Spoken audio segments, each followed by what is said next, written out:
NDA की सरकार है और इस एनडीए सरकार का 20 साल से नेतृत्व आदरणीय नीतीश कुमार जी कर रहे हैं और हम लोगों की बहुत ही सहानुभूति हम लोगों की है इनके प्रति।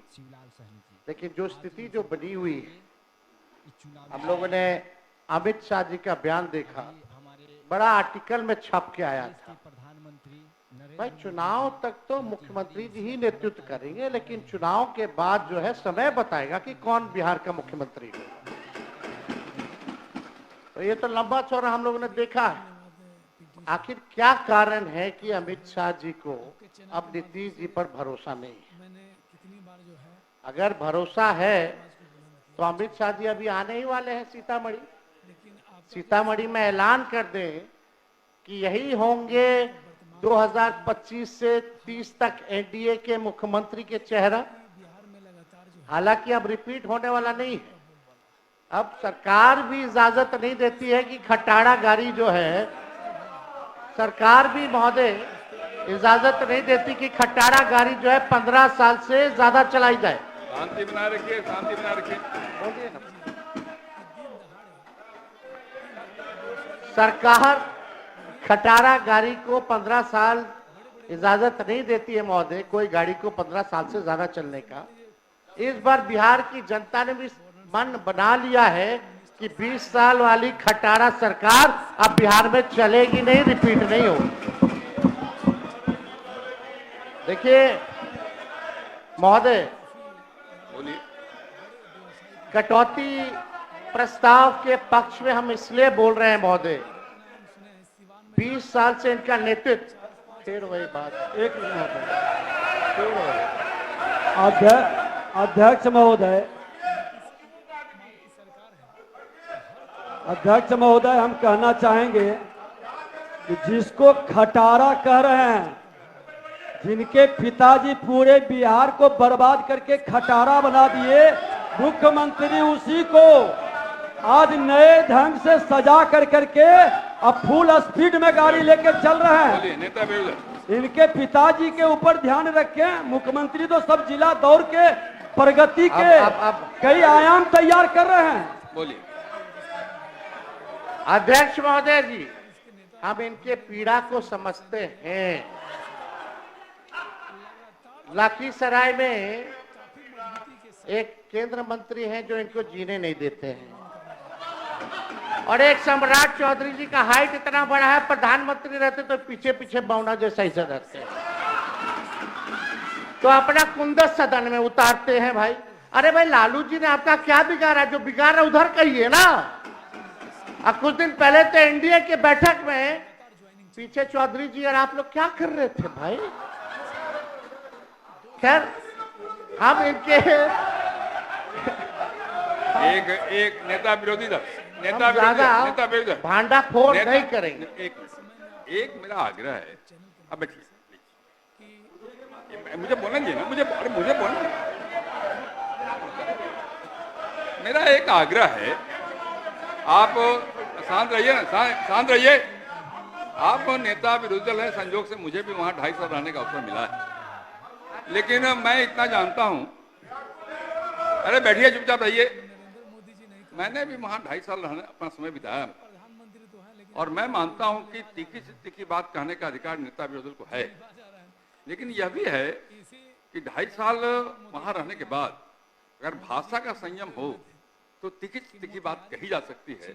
मेरा आपसे आग्रह है कि आप एक बड़े पार्टी के नेता हैं, तो थोड़ा सा व्यक्तिगत आक्षेप के बजाय नीतिगत विषयों पर भी बात कहेंगे तो सबको अच्छा लगेगा, सबको मुग्रह है। अरे छोड़ दीजिए, एक मिनट अध्यक्ष महोदय।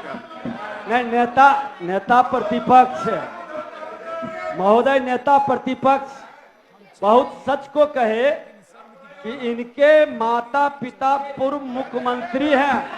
हम तो शिक्षक पुत्र हैं, हम तो जमीन से उठ करके आए हैं। ये तो सोने के चम्मच ले करके चार्टर्ड विमान पर बर्थडे मनाने वाले लोग हैं। इनकी तुलना हमें कैसे होगा? अनुकंपा की राजनीति वाले से हमारी तुलना कैसे हो सकती है? हम तो सचमुच में हल्के और साधारण लोग हैं। हो गया, आपकी बात हो गई, कहिए आप, बोलिए। ये जो बात मैंने कहा है केवल इनके लिए नहीं कहा, सबके लिए कहा है। सब लोग इसका ध्यान रखें, भाषा के मर्यादा का पालन सब लोग करें। केवल एक आदमी की बात नहीं कर रहा हूं, मैं सबसे आग्रह करता हूं। सबसे आग्रह करो मालूम नहीं होता है। बोलिए। चलिए, ज्यादा भांडा फोड़ नहीं किया जाएगा। अध्यक्ष महोदय, आपका निर्देश हमको मिल गया है, लेकिन हम लोग सब लोग चिंतित है महोदय बिहार को लेकर के, बिहार के प्रगति को लेकर के। नीति आयोग के रिपोर्ट में बिहार सबसे गरीब राज्य, बिहार सबसे बेरोजगार, बिहार में सबसे ज्यादा पलायन, बिहार में ना कारखाना, ना निवेश, ना उद्योग, ना धंधा, चिकित्सा शिक्षा सबसे नीचे स्तर पे, प्रति व्यक्ति आय बिहार सबसे कम, प्रति व्यक्ति निवेश बिहार में सबसे कम, स्कूल ड्रॉप आउट रेट सबसे ज्यादा बिहार में।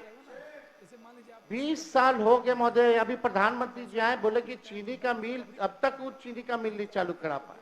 वहां का लोग चाय बना करके इंतजार कर रहा था बिना चीनी का, कि प्रधानमंत्री जी आएंगे तो कम से कम उस चैया में चीनिया तो मिला के पिला देंगे।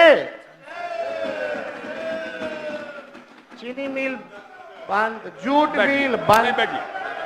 अध्यक्ष आप बैठिए, ऐसे नहीं करिए।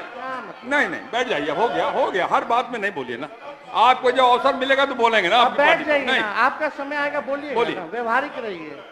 आपकी पार्टी को अवसर मिलेगा तो बोलेंगे। आप बोलिए, जारी रखिए ना, आप जाइए। फिर कोई बोलने नहीं देंगे फिर महोदय, फिर आप कोई सत्ता पक्ष, फिर वही माइक पे बोल रहे हैं, आप बोलिए, कहाँ ध्यान देते हैं। तो लगातार 20 साल से मुख्यमंत्री जी नीतीश जी को हम लोगों ने देख लिया, नरेंद्र मोदी जी को हम लोगों ने देख लिया। बिहार के लिए स्पेशल पैकेज का क्या हुआ भगवान भरोसे, स्पेशल स्टेटस का तो मुख्यमंत्री जी अब आंदोलन करेंगे ही नहीं, क्योंकि अब तो साथे हैं। अब तो खुद इनको दे देना चाहिए, इतनी बड़ी पार्टी है। बिहार को कब चंद्रबाबू नायडू जी से कम सीखना चाहिए कि कैसे हम अपने राज्य में ले जाते हैं पैकेज, कैसे अपने राज्य के लिए विकसित कर रहे हैं, कैसे SIR पर खुल करके बोल रहे हैं। तो हिम्मत जिगर तो वाला हमको बिहार का ऐसा मुख्यमंत्री चाहिए जो अचेत अवस्था में ना हो, जो हिम्मत वाला हो, दिलेर हो, जो बिहार के लिए काम करे।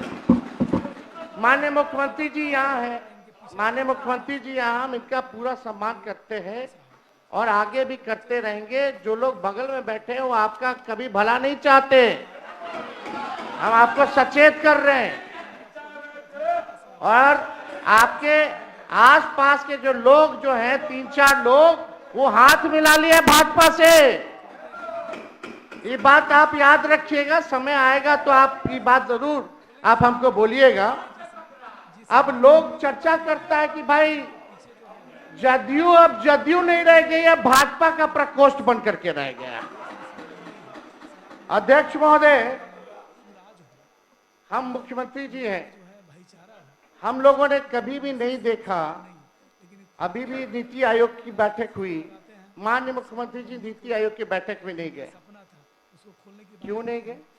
बिहार के विकास के लिए, डेवलपमेंट के लिए हर राज्य के मुख्यमंत्री पहुंचे, लेकिन हमारे मुख्यमंत्री जी नहीं पहुंचे। इन्वेस्टर मीट होता है, उसमें मुख्यमंत्री जी नहीं जाते हैं। आखिर कारण क्या है? पूरी तरीके से इनको हाईजैक लोगों ने कर रखा है महोदय। इनको खोल करके काम नहीं करने दिया जाता। और चौधरी जी से हम कहेंगे थोड़ा अच्छे से मुख्यमंत्री जी को ब्रीफ तो हर एक सब्जेक्ट के बारे में कर दिया। नेता विरोधी दल मुख्यमंत्री को कोई हाईजैक नहीं कर सकता है, इसका भरोसा रखिए। आप बोलिए, जारी रखिए। ये बिहार की जनता बोल रही है, जारी रखिए अपनी बात।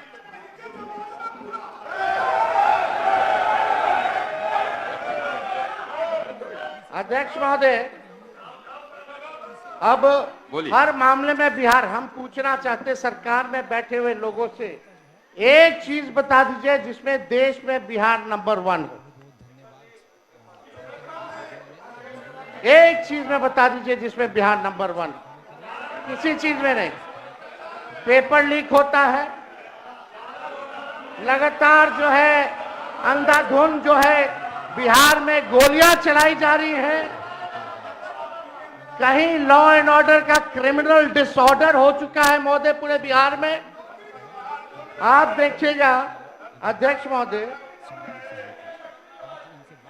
कि सरकार के पास ना कोई विजन है, ना कोई रोड मैप है महोदय।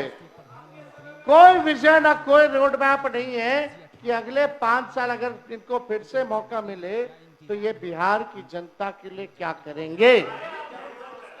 अब हम ये सरकार को यही कह सकते हैं, अब ये सरकार नकलची सरकार बनकर के रह गई है। 2020 में सबसे पहली बार हमने बोला था कि 10 लाख लोगों को सरकारी नौकरी देंगे। तब हमारे चाचा आदरणीय मुख्यमंत्री नीतीश जी कहते थे कहां से लाएगा पैसा, अपने बाप के पास से पैसा लाएगा, असंभव है। लेकिन 17 महीने हम लोग साथ थे तो हम लोगों ने वो काम को करके दिखाने का काम किया, without any paper leak, without any paper leak.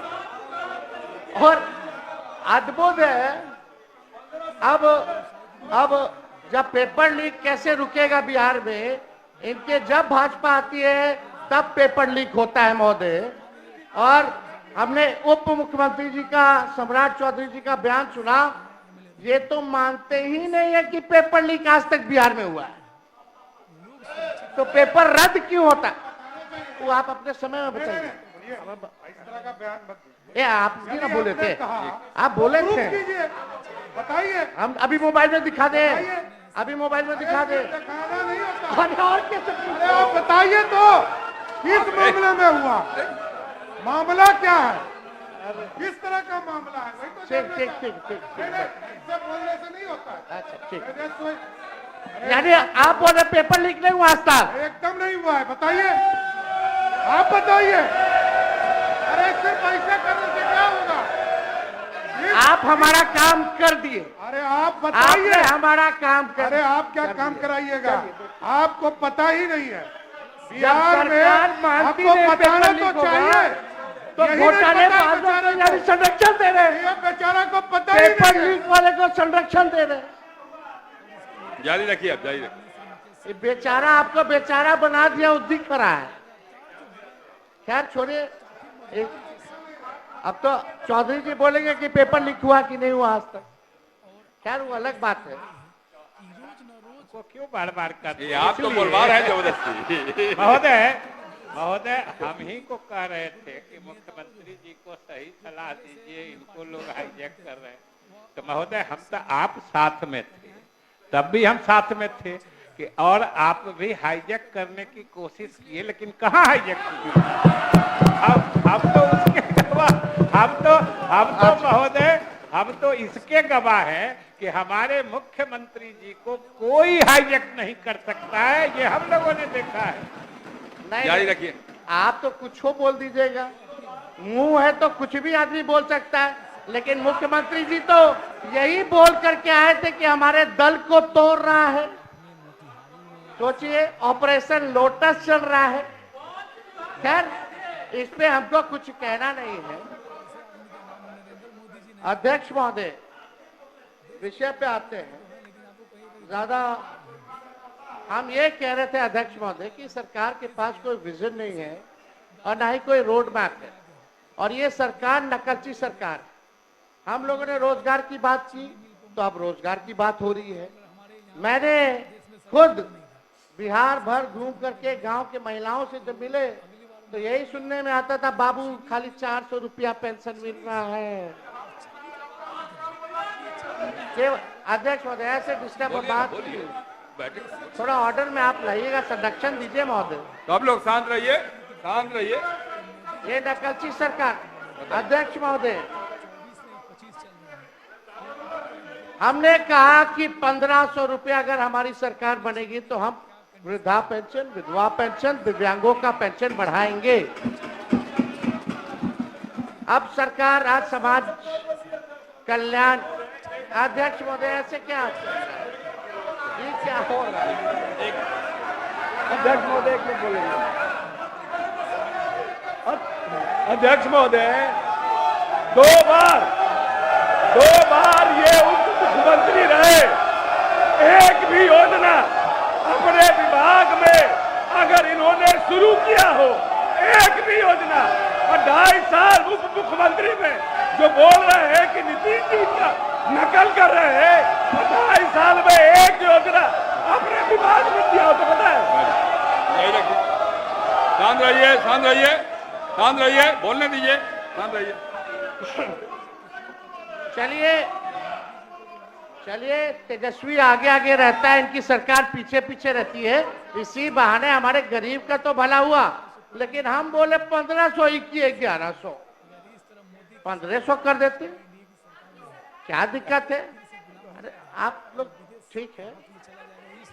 अध्यक्ष महोदय, हमने पूरा बिहार घूम करके हम बोले कि हमारी सरकार आएगी तो 200 यूनिट फ्री में बिजली देंगे। मुख्यमंत्री जी गवाह है इसी सदन में, आपने बोला था कि नहीं बोला था, बिजली मुफ्त में नहीं देना चाहिए, भले ही कम कर दिया जाए लेकिन मुफ्त में बिजली नहीं देना चाहिए। आप सब लोग गवाह हैं, हमारे पास रिकॉर्डिंग है, सब लोगों ने वो रिकॉर्डिंग देखा होगा। आखिर कौन सी मजबूरी आ गई कि आपको फिर से अपने बात से पलटना पड़ा? कौन, किसके वजह से? तो हम ही ने क्या है 200 यूनिट, आप लोग कभी बोले 200 यूनिट, अभी कितना 125 यूनिट, तो हम बोले 200, तो ये लोग किए 125 का है, 200 या उससे ज्यादा ही कर देते। चलो इसी बहाने बिहार के लोगों का तो भला हुआ। और हम जानते हैं अध्यक्ष महोदय कि बिजली मंत्री इसके खिलाफ थे, अड़े हुए थे, इनको पूरा मनाया गया है और ये अभी भी नहीं चाहते कि बिजली फ्री हो। तो अध्यक्ष महोदय, अब हमने बोला युवा आयोग का गठन करेंगे, तो ये सरकार तुरंत कैबिनेट में चली जाती है कि युवा आयोग का गठन करेंगे। सम्राट चौधरी जी बैठे थे, हम बोले आप मेरा सारा चुनाव का मुद्दा छीन रहे हैं भाई, अब हम चुप रहेंगे, अब हम क्या करेंगे, नोटिफिकेशन के बाद ही ऐलान करेंगे। करने के लिए तो बहुत कुछ है। तो अध्यक्ष महोदय, अब देखिए हमने कहा माई बहन मान योजना लाएंगे, माई बहन मान योजना लाएंगे, हर महिलाओं के खाते में 2500 रुपए प्रति माह हम लोग देने का काम करें। महंगाई इतना है, मोदी जी इतना महंगाई कर दी है, कहीं जाइए हर चीज महंगा हो गया है, तो उनको कम से कम आर्थिक न्याय के जरिए हम लोग उन महिलाओं को खाते में देंगे। और आप अध्यक्ष महोदय, ये सदन गवाह रहेगा, देखिएगा आने वाले समय में ये माई बहन मान योजना की भी चोरी करने का काम करेंगे। ये लोग वो काम जरूर। चलिए राम सिंह जी बैठिए। चलिए, हमको जारी रखिए। हमको अध्यक्ष महोदय क्रेडिट नहीं चाहिए, सारा क्रेडिट हम नीतीश जी को देने के लिए तैयार हैं। सब कुछ इन्हीं का किया हुआ भाई, कैबिनेट है, सब तो वही कर रहे हैं, लेकिन विजन किसका है, ये किसने बोला? तो आप लोग तो पीछे पीछे कर रहे, अच्छी बात है। 1 करोड़ रोजगार देंगे, 1 करोड़ रोजगार, यानी मोदी जी वाला रोजगार की पकौड़ा तल के खाओ। ये भी रोजगार की परिभाषा है, मोदी जी ने बोला है भाई। मोदी जी झूठ बोलते हैं क्या? नहीं ना बोलते हैं। आप कितना लोग को आप लोग पकौड़ा तलवाइएगा या क्या करवाइएगा, भूजा बिचवाइएगा, तो वो तो भगवान जाने, लेकिन कम से कम इतना तो स्वीकार आप लोगों को करना चाहिए। आप लोग बुजुर्ग हैं भाई हमसे, हम इतने छोटे हैं उम्र में, कम से कम शाबाशी तो आपको देना चाहिए कि हाँ भाई तेरा विचार अच्छा है, इतना तो आगे बढ़ाने के लिए कीजिएगा ना। तो देखिए अध्यक्ष महोदय, हम लोग चाहते हैं कि बिहार का भविष्य जो है बेहतर, लेकिन नकलची सरकार है अध्यक्ष महोदय। आज विजय चौधरी जी बोल रहे थे कि हम ही लोगों ने जो है जाति आधारित गणना कराया, उसमें हम भी थे, आप थे नहीं, आप इधर इधर देख के कह रहे थे, आपके दोनों तरफ हुए लोग थे। इसमें उनका क्या भूमिका है? हम ही लोग की ना भूमिका है, और हम लोगों का एजेंडा था ना। तो हम लोगों ने देखिए ये हम लोग 17 महीना वाले ने अब बिगाड़ दिया। कौन लोग? आरक्षण कौन लटका दिया 65%? कौन लोग शेड्यूल 9 में उस आरक्षण को नहीं डाला? और जितना नौकरी अभी निकल रहा है बताइए, पिछड़ा अति पिछड़ा, दलित, महादलित, आदिवासी लोग को नौकरी में हजारों की संख्या में नुकसान हो रहा है कि नहीं हो रहा? इसका जवाब आप लोगों को, पिछड़ों को, अति पिछड़ों को, दलितों को, आदिवासियों को देना होगा। हम अभी भी कहते हैं, आज लाइए प्रस्ताव, 65 की जगह 75% कर दीजिए और 10% EWS का 85, और चलिए बोलिए मोदी जी को कि शेड्यूल 9 में डाला जाए। हम लोग समर्थन करेंगे। लेकिन आप लोग 10 महीना, हम लोग प्रेस कॉन्फ्रेंस साथी में किए थे कि भाई हम लोग जान रहे थे कि भाजपा जो है कोर्ट कचहरी जा करके ये आरक्षण को फंसाने का काम करेगी, तभी ना हम लोग भाई प्रेस कॉन्फ्रेंस किए थे और शेड्यूल 9 की मांग किए थे। लेकिन क्या हुआ उस आरक्षण का? जाति आधारित गणना का आपने बजट बनाया है, क्या उसके अनुरूप बनाया है? आप बताइए। आप उस रिपोर्ट को आप फेंक दिए कूड़ेदान में क्योंकि आपके पास बीजेपी के लोग आ गए। आज हम होते तो कूड़ेदान में नहीं ना होता, आरक्षण नहीं ना फंसता। तो ये बात महोदय हमको लगा कि आप लोगों को याद दिलाने की जरूरत है।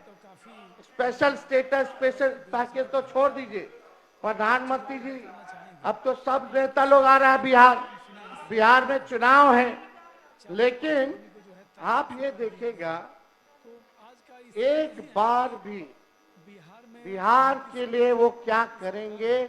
बेरोजगारी का बौ नहीं निकला मुंह से, महंगाई का मौ नहीं निकला, पलायन का पौ नहीं निकला, ना शुगर मिल के बारे में बात किए, ना कारखाने की बात किए। बताइए ईमानदारी से, बिहार सरकार से हम जानना चाहते हैं कि गुजरात को कितना मिला और बिहार को कितना मिला। खाली 2 स्टेट का बता दीजिए कंपैरिजन में। बिहार को क्या मिल रहा है? कुछ नहीं मिल रहा है। केवल वही रिपैकेजिंग हो रहा है, हर चीज हो रहा है, केवल ठगने का। अरे आप लोग अपने नेता को क्यों डिस्टर्ब कर रहे हैं? अपने ही नेता को डिस्टर्ब कर रहे हैं। अध्यक्ष महोदय, प्रधानमंत्री जी आए तो बहुत सुन के हमको अच्छा लगा। उन्होंने कहा कि रेलवे का इंजन अब बिहार में बन रहा है, विदेश जा रहा। वो रेलवे का कारखाना कौन लाया? लालू जी ने लाया। आज देश भर में अगर रेलवे का पहिया बन रहा है, रेलवे दौड़ रही है, तो पहिया का कारखाना कौन लाया? लालू जी ने लाए। और कौन लाया? मधेपुरा में हो, मढ़ौरा में हो, ये कौन लाया? या पहिया कारखाना हो, इंजन का हो, ये तो लालू जी का देन है। तो प्रधानमंत्री जी के मुंह से लालू जी का तारीफ क्यों नहीं निकला? वो तो प्रधानमंत्री जी की देन नहीं है जो इंजन बन करके विदेश जा रहा है, तो वो तो लालू जी की देन है। तो इस पे जो है उनको बताना चाहिए था महोदय। तो कुछ नहीं। और आज अच्छा है कि आज हम लोगों का अंतिम भाषण है इस सत्र का, इस सदन में।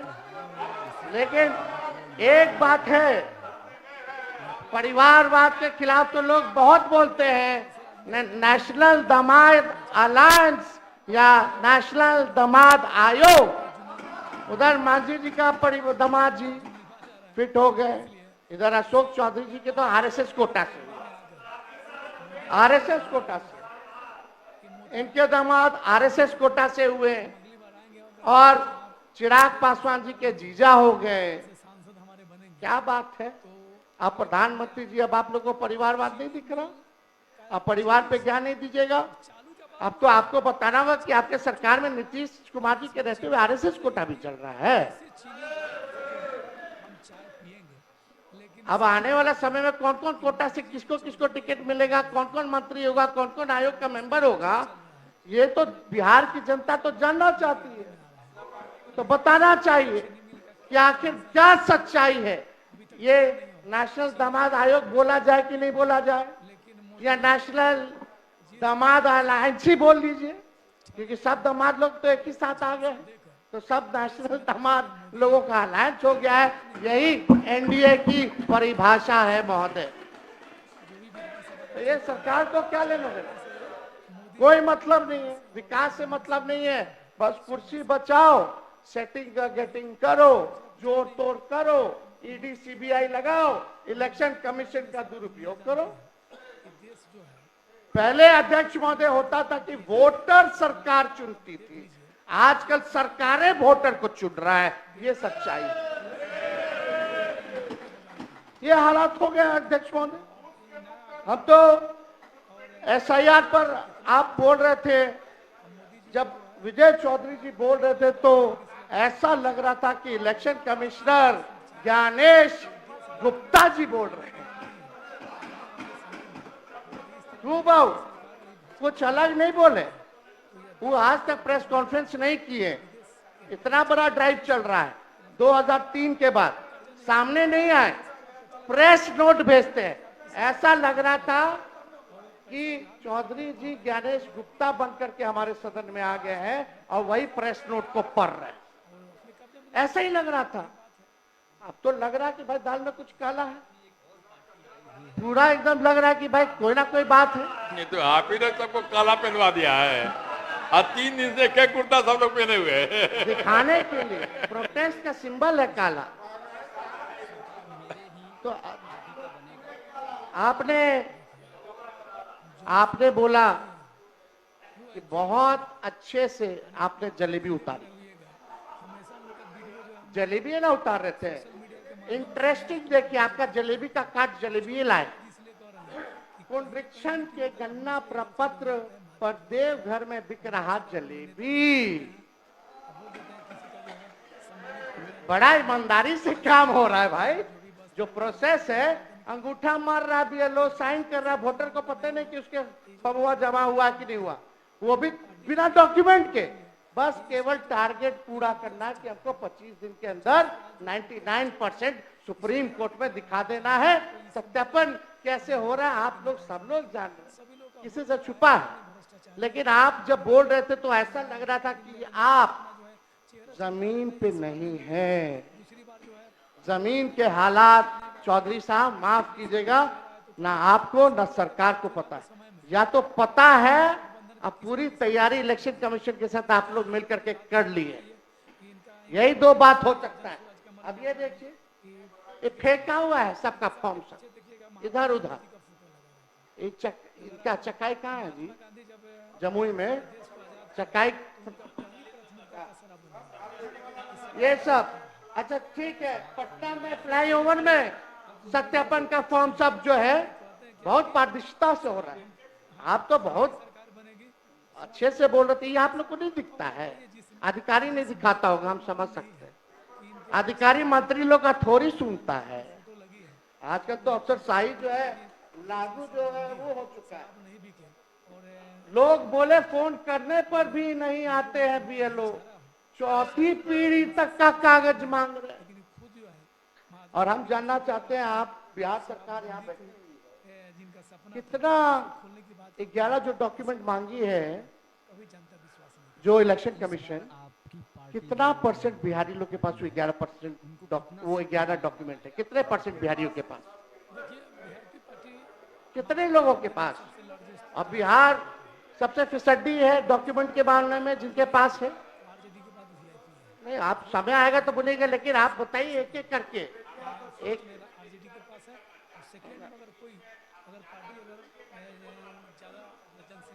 आपको हम याद दिला रहे हैं, आप लिख लीजिए ताकि बाद में आप बोल दीजिएगा। अध्यक्ष महोदय, एक आप अजीत अंजुम जी को देखिएगा, अजीत अंजुम, उनके YouTube चैनल पे जाइएगा, कैसे फर्जी साइन कर रहा है, कैसे फर्जीवाड़ा हो रहा है, कैसे फॉर्म को अपलोड किया जा रहा है without any document, without voters, they don't know कि उनका भी फॉर्म जो है जमा हो रहा है कि नहीं हो रहा है। एक बार जरा देख लीजिए।